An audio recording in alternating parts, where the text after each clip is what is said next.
In this year of Yakuza, I set out to play every game in the franchise I'd never played yet, and with the conclusion of Yakuza 6, my time in the Kiryu saga of the series is finished, and now it is time for me to become acclimated to his successors. The first of those successors is Yagami, the Star of Judgment. You're watching Rayl Deal Games. And in this Rayl Deal review, I dive into Judgment from 2018, passing my judgment on it based on the following parameters: the fun factor of its gameplay and upgrade systems, Yagami's value as a successor to Kiryu, the story's pacing, and personal connections I made between the game and my life. Each of these things impacted my enjoyment of Judgment. With all of that established, let's dive right in.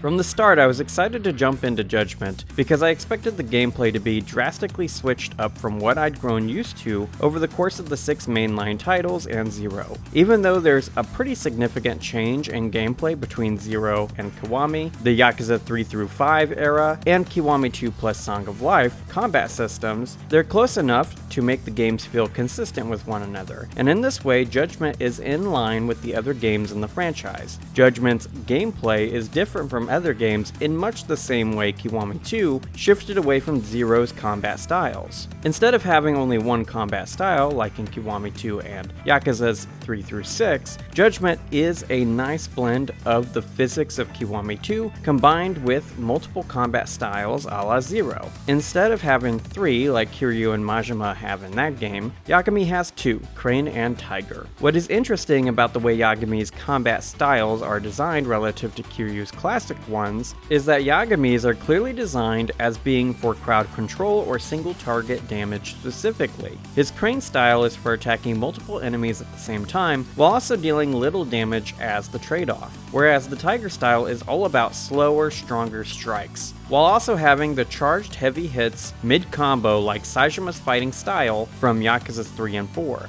This small change in the gameplay actually does make the game feel a bit different from the previous 7 games, which is a nice touch, and RGG did innovate on the fighting formula of this franchise too. Yagami has something Kiryu doesn't, as he is able to run up walls, giving him access to more aerial avenues of attack. This provides great opportunities for the player to get out of some tricky situations, as I discovered that the aerial off-the-wall grab attack is pretty overpowered. Whole crowds of mobbish enemies can be knocked out with one activation of that. This utility is balanced by the lower health pool and defense of Yagami. It truly doesn't take that many hits to knock Yagami on his butt, which I actually did find to be a refreshing change. Finally, Judgment gives the player the ability to add elemental aspects to their attacks, and I personally love this. Adding fire to Yagami's fists trivialized so many combat encounters that I couldn't bring myself to not engage with that mechanic. With all of this considered, I personally wouldn't call Judgment's combat bad, however, I wouldn't say Yagami lives up to the legend of the Dragon of Dojima.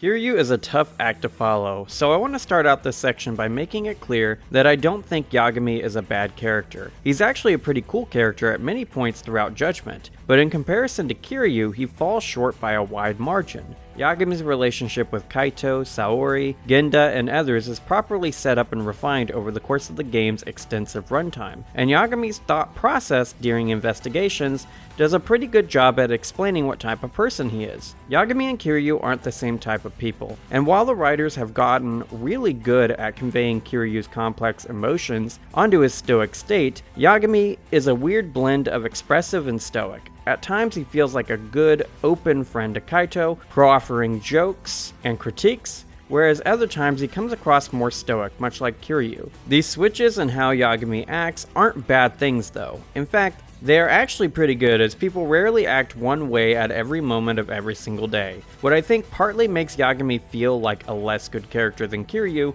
is how he lacks the same depth of personality Kiryu has. Kiryu could be extremely one-note at times with how he focused hard on honor, but that worked for him because there are a lot of subtle things he'd convey through body language to make up for his silence. Just because a character is silently stoic doesn't mean they lack character or personality, just like how being more open and conversational doesn't necessarily mean a character is more defined. To be fair to Yagami, this is his first game, and Kiryu has had 7, so the differing levels of depth to their characters isn't exactly equitable. equitable. But when I compare the Kiryu of Zero or Kiwami to Yagami in a vacuum, I still feel Kiryu is the better character overall. Part of what makes characters good is how they play off of the other characters around them, and Kiryu has always been blessed with Majima, communion with fun side characters, and amazing antagonists. The core reason why Yagami isn't as good as Kiryu comes down to two things for me. One, the villains in Judgment aren't particularly interesting, and Saori and Kaito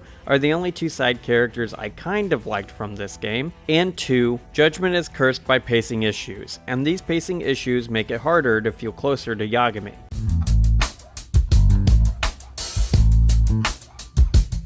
Kiwami is a perfectly paced game. Kiwami 2 follows up with the same quality, and Zero is quite possibly the best crime drama I've ever experienced in a video game. But what if the first game in the franchise was Yakuza 3? As a complete package, Yakuza 3 is an okay game, but if there's one thing I really didn't like about it, it's the drawn out pace of the story. While 3 isn't longer than Zero or Kiwami, at times it feels longer, which really drags down the whole experience at several points. Judgment is paced similarly to Yakuza 3, and that's part of what makes Yagami a less interesting character in comparison to Kiryu. I noticed the pacing issues in Judgment fairly early on because they are primarily caused by the tailing and chasing sections, things that, while being consistent with the story framework, don't add a ton of enjoyment to play through. A little variety to gameplay can be a nice addition to every game, but RGG already does this in their games through all the available minigames. This element makes it so that I don't feel these additional sections are so important they couldn't have been cut out of the experience. Combining this with the general slow pace of the story, these two things together make the pacing of this game laborious at times to get through. I've started playing Lost Judgment, and I can already tell RGG knows about these issues in Judgment because they've done great work to undo the pacing issues caused by these mechanics in that game.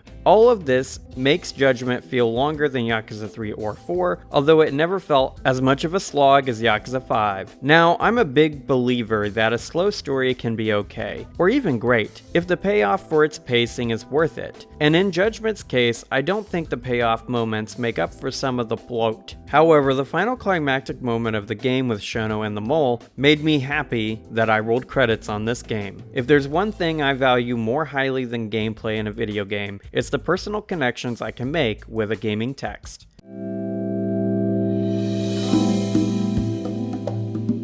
Late last year, my grandmother started to lose her mind. It's been happening for a while, I'm sure of it, but those last few months is when her condition seriously started to deteriorate. When I was younger, my brother and I would go to Grandma's house to spend a week in the summer each year, and those 6 or 7 weeks of my early childhood are host to nearly all of my good memories from being a kid. I don't reflect positively on my life as a kid, but in all of my past searching, I have not one memory of my grandmother that isn't positive. She's always been the kindest, most pleasant person to be around, and when she lost her mind, she changed. Death, in all of its finality, is one thing, but it is so much harder to see someone gentle and kind become easily irritable and mean. In the final climactic moment of Judgment, when Yagami has beaten the mole and Shono is outed as the mastermind of unethical and illegal human testing for his miracle cure, 89, for dementia and Alzheimer's, Shono reveals his childhood trauma and reason for dedicating his life to his wonder drug. His mother had ruined herself, body and mind, by taking care of his grandparents as they slowly lost their minds. In this moment, exclusively so, I empathize with Shono because I know now from personal experience the pain of seeing a loved one descend into madness. Sometimes my grandmother has good days, like the last time I saw her when I sat with her and watched a few episodes of the Andy Griffin Show. Other times, like the day I helped move her into her memory care apartment, my grandmother was not doing well, and after seeing her like that, I was messed up for a handful of months afterwards. My work was affected and everyone was able to notice that I was off. It's the strangest thing because logically I've known for a long time that Grandma's days are numbered with us. She's old and it's an inevitable rule of nature that everyone must pass eventually. But seeing her like that made everything come crashing down. And even though I knew this was how things were going to work with her, I finally felt her fate and all those forlorn summer days, no more meant to be, slipping through my fingers. Spending sunny summer days at Grandma's house is finally over. and unlike Shono, I've accepted the passage of time and the peace my grandmother will receive one day when her suffering ends. Just like Judgment itself, dementia and Alzheimer's is a slow, paced process of passing. But rather than make this video incur the same pacing problems, let's move into the final verdict, shall we?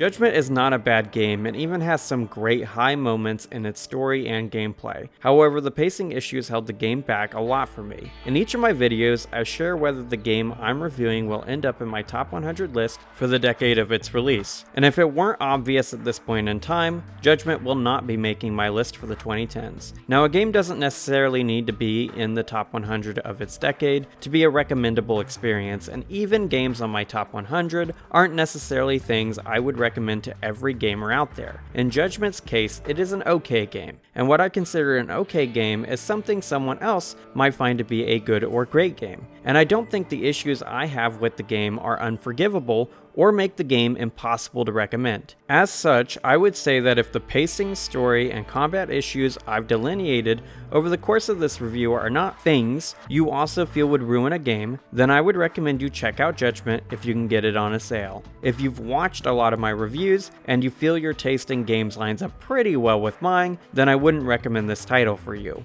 And that's the video, my guys. What do you think of Judgment? Did this review help you decide whether or not to play the game? Let me know in the comment section below, and while you're there, please smash that like button, subscribe, and ring that notification bell so as to not miss out on any more Rayl Deal gaming videos like this in the future. And if you have a moment right now, consider checking out one of my other videos on the screen. Regardless of what you choose to do, have an awesome day, gamers.